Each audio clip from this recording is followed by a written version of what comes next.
सभी भैया बहनों को सुप्रभात। आज हम कक्षा द्वादश में तुलसीदास जी द्वारा रचित अगला शीर्षक लक्ष्मण मूर्छा और राम का विलाप का पठन पाठन करेंगे। हम इससे पूर्व कवितावली पढ़ चुके हैं। तो यहाँ गोस्वामी तुलसीदास जी ने जो है रामचरितमानस से ये प्रसंग लिया है, लक्ष्मण मूर्छा और राम का विलाप। तुलसीदास जी ने रामचरितमानस एक मर्यादा पुरुषोत्तम के सभी गुणों से संपन्न एक महाग्रंथ लिखा है, एक महाकाव्य है। उस महाकाव्य का प्रसंग है, इस आपके पाठ्यपुस्तक में शीर्षक है लक्ष्मण मूर्छा और राम का विलाप। तो अब हम यहाँ से पठन पाठन प्रारंभ करते हैं। सभी भैया बहन ध्यान से सुनेंगे।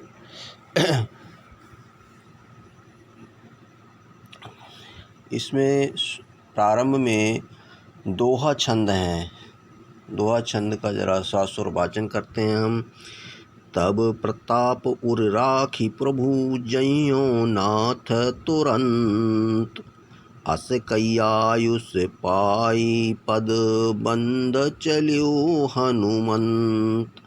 भरत बाहुबलशील पुन प्रभु पर प्रीत अपार, मन मुँह जात सराहत पुन पुनि पवन कुमार। तो ये उस समय का प्रसंग है। इस प्रसंग के बारे में पहले हम समझ लेते हैं। जब सीता का हरण हो गया था और राम ने लंका पर चढ़ाई कर दी थी, तो लंका युद्ध चल रहा था। और उस समय लंका युद्ध के समय मेघनाथ और जब लक्ष्मण में घनघोर युद्ध हुआ तो लक्ष्मण की शक्ति बाण लग गया था, और जिसके कारण लक्ष्मण मूर्छित हो गए थे। तो मूर्छित होने पर उनके उपचार हेतु हनुमान जी सुषेण वैद्य को लंका से उठाकर लाए। सुषेण वैद्य ने उपचार बताया कि हिमालय पर द्रोणाचल पर्वत पर, जो द्रोणाचल पर्वत है उस पर जो है संजीवनी बूटी है। अगर प्रातःकाल सूर्य निकलने से पहले पहले वह संजीवनी बूटी आकर के इन्हें दे दी जाती है तो इनके प्राण बच जाएंगे। तो उसी प्रसंग में हनुमान जी संजीवनी बूटी लेने द्रोणागिरी पर्वत पर जाते हैं, हिमालय क्षेत्र में जाते हैं।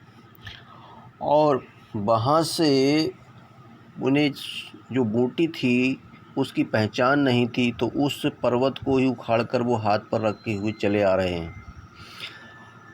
और जब हनुमान जी लौटते हुए आते हैं तो विचार करते हैं कि मैं तो सुबह से पहले ही वहाँ पहुँच जाऊँगा। इसलिए भगवान श्री राम से अपने भाई भरत की प्रशंसा वो सुनते रहे थे कि भरत उनका भाई जो है बहुत विनम्र है, बहुत बड़ा उनका भक्त है और बहुत बलशाली है। ऐसे उनके गुणों के बारे में भगवान राम ने हनुमान जी से बताया था। तो हनुमान जी ने विचार किया कि क्यों ना अयोध्या होते हुए ऊपर से निकलता हूँ और मैं उस भरत को भी देख चलता हूँ। ऐसा भक्त मेरे प्रभु श्री राम का है, उनका सगा भाई है, तो मैं उस भरत से भी मिल के चलता हूँ। ऐसे भक्त से भी मिलना अति आवश्यक है। और इसलिए हनुमान जी लंका जाते समय अयोध्या के ऊपर से गुजरते हैं।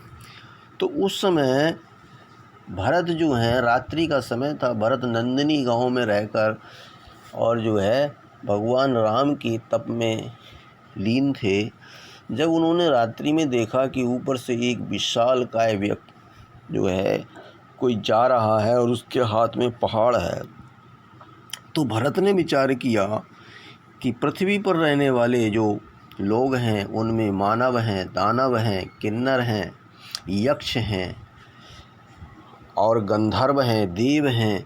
तो इनमें मानव की तो बस की बात है नहीं कि ऐसे पहाड़ लेके उड़ जाए ऊपर। तो ये कोई दानव हो सकता है, या कोई देव होगा, या कोई गंधर्व यक्ष होगा जो ये कार्य कर रहा है। कहीं ये ऊपर से ये पहाड़ गिरा दे तो पूरी हमारी अयोध्या नष्ट हो जाएगी। इसलिए भरत ने अपना ऐसा शस्त्र चलाया कि उसे आराम से नीचे, जो उनकी जंघा में लगा, और आराम से नीचे उतार लिया। जब हनुमान जी नीचे उतरे, जहाँ उनका आश्रम था नंदनी गांव में, तो उन्होंने अपने मुंह से राम राम के स्वर निकाले। जब भरत ने विचार किया, ये तो राम राम कह रहा है, हाय राम हाय राम, तो ये तो कोई राक्षस नहीं हो सकता, ये तो कोई राम का भक्त होगा। तब भरत जब उसके पास पहुँचे तो हनुमान जी ने उन्हें प्रणाम किया, और उस समय उनका परिचय हनुमान जी से हुआ। दोनों से बातचीत में पता चला कि ये लंका युद्ध के समय लक्ष्मण के लिए संजीवनी बूटी लेकर जा रहे हैं। तो भरत बड़े दुखी हुए। उन्होंने कहा, अरे मैंने इन्हें रास्ते में, और भाई लक्ष्मण और अपने बड़े भाई राम, इन दोनों की स्थितियों को देख करके उन्हें पश्चाताप हुआ, और उन्होंने हनुमान जी से कहा कि हम सेना लेकर तुरंत चलते हैं। तब हनुमान जी ने कहा कि नहीं, मैं आपसे मिलने आया था, क्योंकि मेरे प्रभु राम ने आपके यश के बारे में, आपकी विनम्रता के बारे में, आपके बाहुबल के बारे में, आपके शील के बारे में बहुत कुछ बताया, आपकी प्रशंसा करते रहते हैं, इसलिए मैं आपसे मिलने आया था।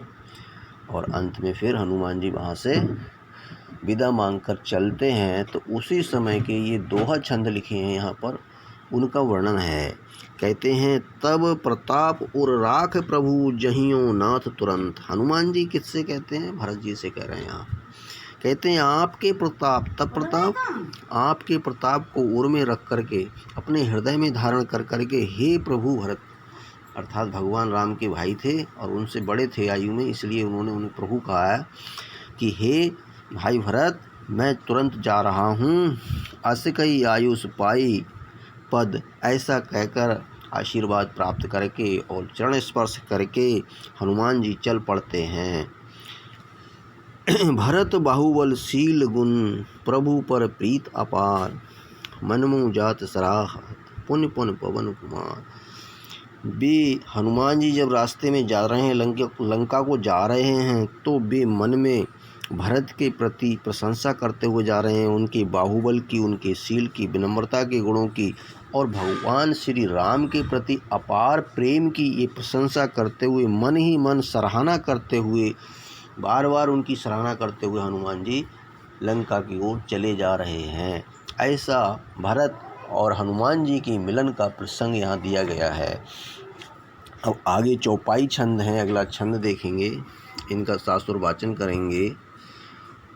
वह राम लक्ष्मण ही निहारी, बोले बचन मनोज अनुसारी, अर्धरात गई कप नहीं आयु, राम उठाए अनुज पर लायु, राम उठाए अनुज उर लायु, सखौ न दुखित देख मोहि काऊ, बंधु सदा तब मृदल सुभाऊ, मम हित लागे तचेप तु माता, सहो विपन हिम आतप बाता, सो अनुरागे कहाँ अब भाई, उठो न सुनि मम बचन बिचकाई, जो जंत्यो बन बंद बिछोहू, पित बचन मंत्यो नहीं ओहू।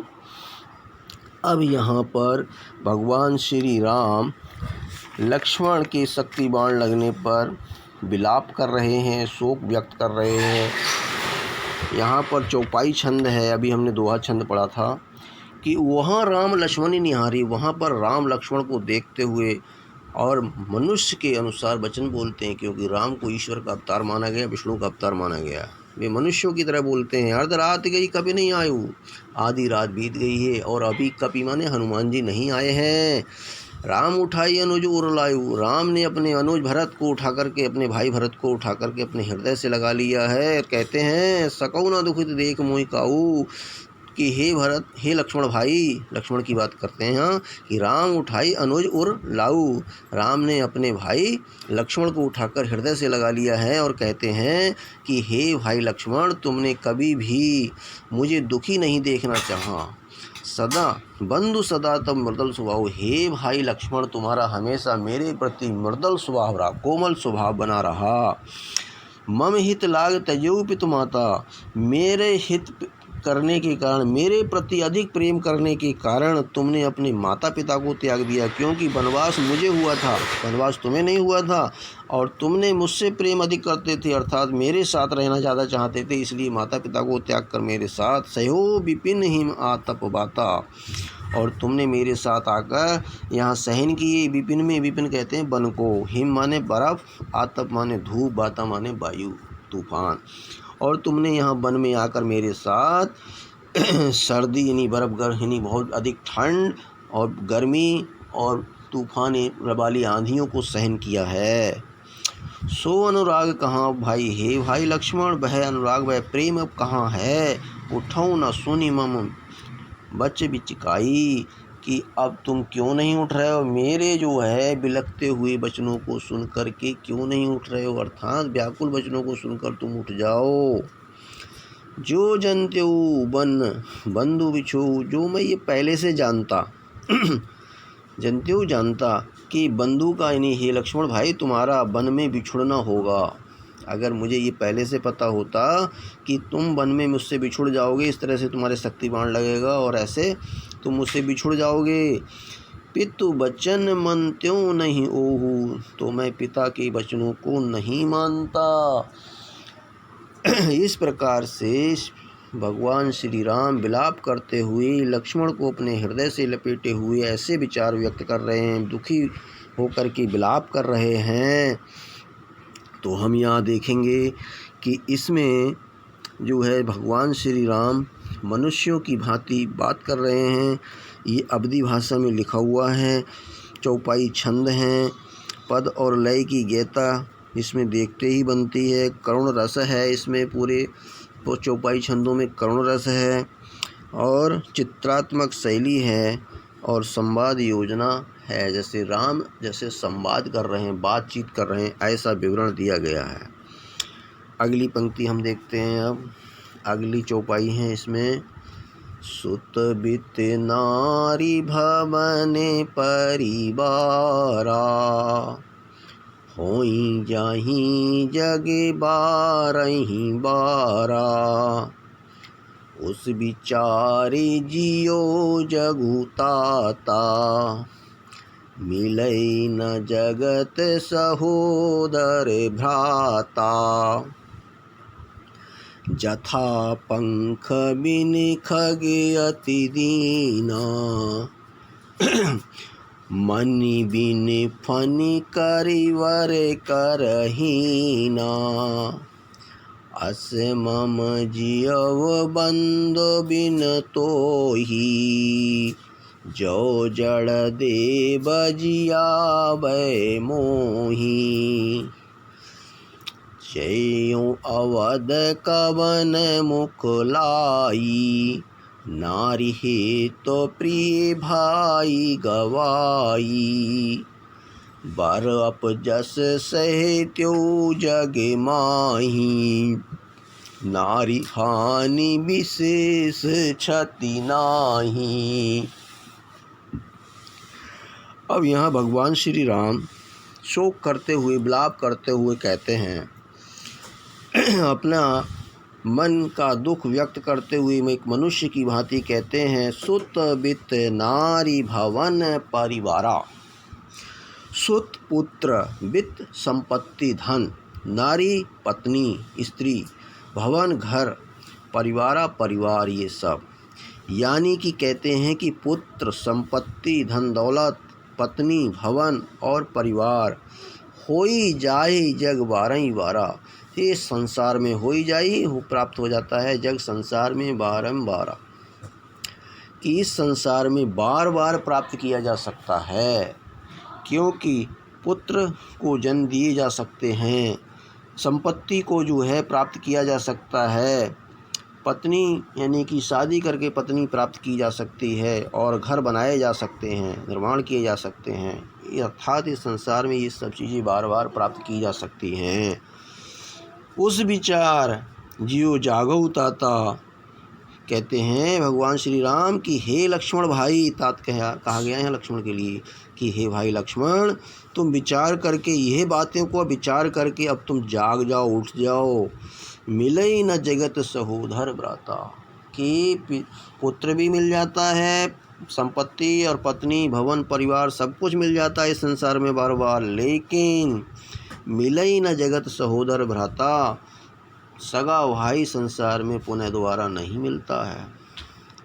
अगर सगा भाई इस दुनिया से चला जाए तो वह दोबारा से प्राप्त नहीं हो सकता।